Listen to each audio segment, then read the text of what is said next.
Hello everyone, नमस्कार आप सभी को। आज इस 366वें दिन के वीडियो में आप सभी का स्वागत है। आइए कुछ महत्वपूर्ण प्रश्नों को देखते हैं जो आने वाले संगीत की प्रतियोगी परीक्षाओं में पूछे जा सकते हैं, तो इसलिए आप इस वीडियो को बिना स्किप किए पूरा ज़रूर देखिए, ठीक है। तो आइए आज का पहला प्रश्न देखते हैं। आज का पहला प्रश्न है, राग मालकौंस का थाट है।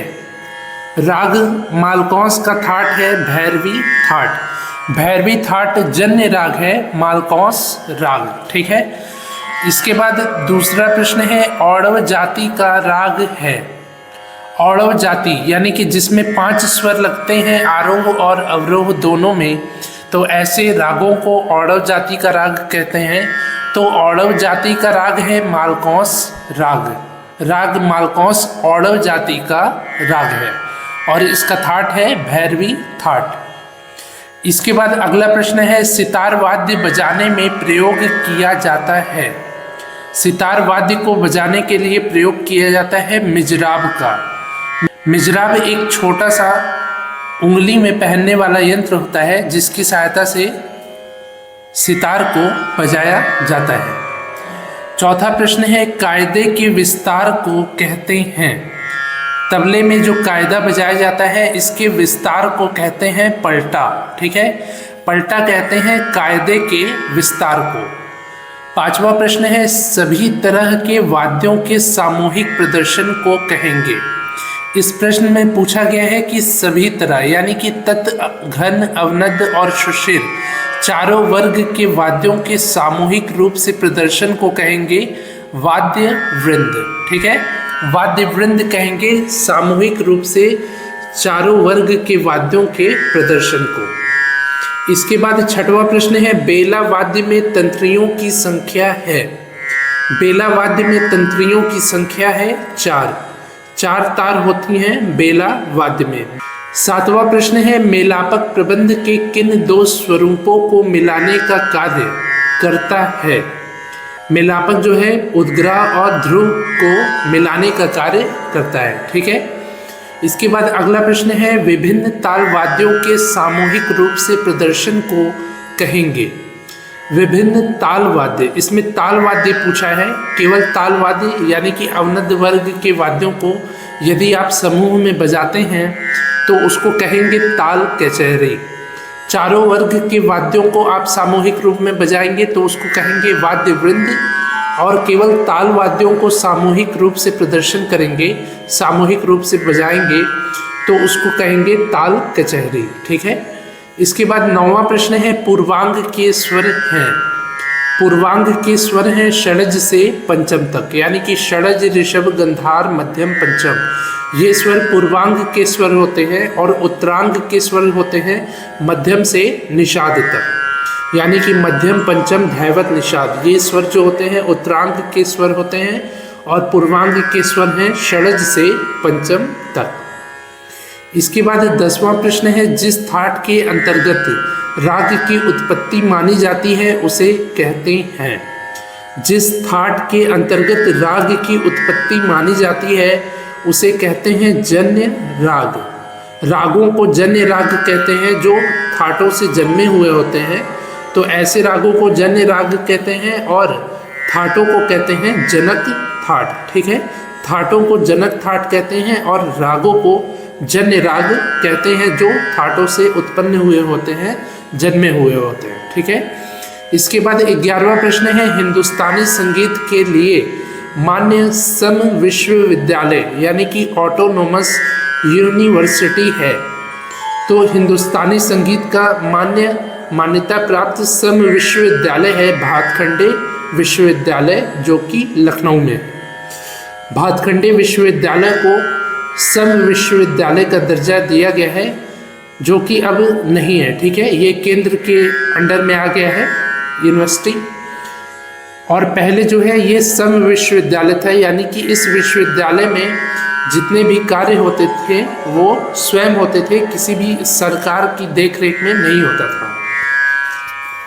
यानी कि इसमें एग्ज़ाम लेना हो, एग्ज़ाम के प्रश्न बनाने हो, या जितने भी परीक्षा से या पढ़ाई से संबंधित कार्य होते थे, इस यूनिवर्सिटी के द्वारा खुद ही किए जाते थे। ठीक है, तो इसलिए ही इसको सम विश्वविद्यालय कहते हैं और इंग्लिश में सम विश्वविद्यालय को कहते हैं ऑटोनोमस यूनिवर्सिटी। तो हिंदुस्तानी संगीत के लिए मान्य सम विश्वविद्यालय है भातखंडे विश्वविद्यालय, जो कि लखनऊ में स्थित है। 12वां प्रश्न है, भातखंडे विश्वविद्यालय का वर्तमान नाम है।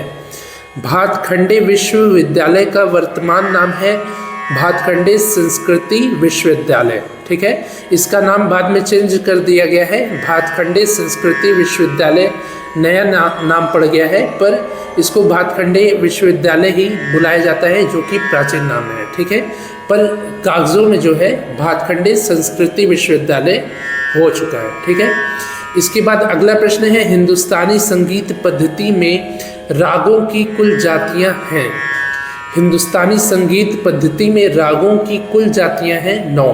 मुख्य जातियां हैं 3, औड़व, शाड़व और संपूर्ण, और कुल जातियों की संख्या है 9, जिनके नाम है औड़व, औड़व, औड़व शाड़व, औड़व संपूर्ण, शाड़व, औड़व, शाड़व, शाड़व, शाड़व संपूर्ण, संपूर्ण औड़व, संपूर्ण शाड़व, संपूर्ण संपूर्ण। ठीक है, तो ये 9 कुल जातियां हैं हिंदुस्तानी संगीत पद्धति में रागों की। इसके बाद 14वां प्रश्न है, तबले में घर होते हैं। तबले में घर होते हैं 16 घर। 16 घर होते हैं तबले में। 15वां प्रश्न है, उत्तर भारतीय संगीत में प्रचलित विकृत स्वरों की संख्या है। उत्तर भारतीय संगीत में प्रचलित विकृत स्वरों की संख्या है 5।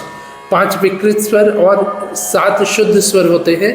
टोटल 12 स्वर होते हैं और 5 विकृत स्वरों में ऋषभ कोमल, गंधार कोमल, मध्यम तीव्र, धैवत कोमल और निषाद स्वर कोमल है। ठीक है, इसके बाद अगला प्रश्न है, जब मूल राग में दूसरे राग की छाया दिखाई दे तो उसे कहेंगे। जब मूल राग यानी कि जो ओरिजिनल राग है उसमें दूसरे राग की छाया दिखाई देने लगे तो उस राग को कहेंगे तिरोभाव। यानी कि तिरोभाव में आप मूल राग को गाते हैं और दूसरे राग की छाया आने लगती है तो वो तिरोभाव होता है, और दूसरे राग से वापस मूल राग में आ जाना आविर्भाव कहलाता है। ठीक है, मूल राग से दूसरे राग में जाना तिरोभाव और दूसरे राग से वापस मूल राग में आ जाना आविर्भाव कहलाता है। इसके बाद अगला प्रश्न है, पंडित रविशंकर जी के साथ सबसे अधिक जुगलबंदी किस विदेशी वायलिन वादक ने की है। पंडित रविशंकर जी, जो कि भारत रत्न से सम्मानित कलाकार हैं, सितार वादक हैं, इनके साथ सबसे ज़्यादा जुगलबंदी की है यहूदी मैनुहीन जी ने। यहूदी मैनुहीन जो विदेशी वायलिन वादक थे, इन्होंने ही पंडित रविशंकर जी के साथ सबसे अधिक जुगलबंदी की है। ठीक है, इसके बाद 18वां प्रश्न है, वर्गीकरण के अनुसार वाद्यों के कितने प्रकार माने गए हैं। वर्गीकरण के अनुसार वाद्यों के 4 प्रकार माने गए हैं, तत्वाद्य, अवनद्य वाद्य, घन वाद्य और सुषिर वाद्य। ठीक है, तो ये 4 प्रकार माने गए हैं वर्गीकरण के अनुसार वाद्यों के। 19वां प्रश्न है, आलाप का प्रकार है। आलाप का प्रकार है रूपकालाप, आलप्ति गान और रागालाप। रूपकालाप, आलप्ति गान, रागालाप, ये आलाप के प्रकार हैं। 20वां प्रश्न है, सदारंग और अदारंग के आश्रयदाता थे। सदारंग और अदारंग जी के आश्रयदाता थे मोहम्मद शाह रंगीले जी।